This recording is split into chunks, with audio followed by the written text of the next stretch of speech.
ഞാൻ ഞെട്ടിപ്പോയി. എനിക്ക് ആയിരക്കണക്കിന് പേര് പല ഫോട്ടോസും വരച്ച് തന്നിട്ടുണ്ട്. അവിടെ വീട്ടിൽ ഒരു ഗോഡൗൺ മുഴുവൻ ഫോട്ടോസും പല സാധനങ്ങളാണ്. പക്ഷെ രണ്ട് കൈയില്ലാതെ ഇതുപോലെ ഭംഗിയായിട്ട് വരച്ചു. ഒന്നാമത്തെ ഞെട്ടല്. രണ്ടാമത് ഞാനൊന്ന് കരഞ്ഞുപോയി. കാരണം എൻ്റെ അനിയന് ജന്മനാൽ കൈയില്ല ഇതുപോലെ. അതാണ് ഞാൻ കയ്യും ഒരു മുത്തം കൊടുക്കാൻ കാരണം. കാരണം ഞാൻ എൻ്റെ അനിയനെ കാണുമ്പോൾ അപ്പോൾ കൈ പിടിച്ചൊരു മുത്തം കൊടുക്കണം. ജന്മനാലില്ല. അങ്ങനെയാണ്. അപ്പൊ എല്ലാം കൂടെ കണ്ടപ്പോൾ അത് തകർന്നു. ഞാൻ ഇവിടെ ഭയങ്കര പവറിലൊക്കെ വന്നതാണ്. പവർ വീണ്ടും വരും, കുഴപ്പമില്ല. ഓക്കെ.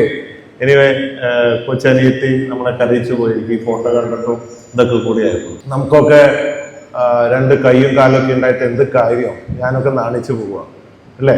നമ്മളെക്കാൾ എത്ര പേർക്ക് ഇതുപോലെ വരയ്ക്കാൻ പറ്റുമോ?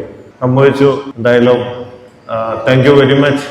തുടക്കം തന്നെ ഉഷാറായി. ഓക്കെ.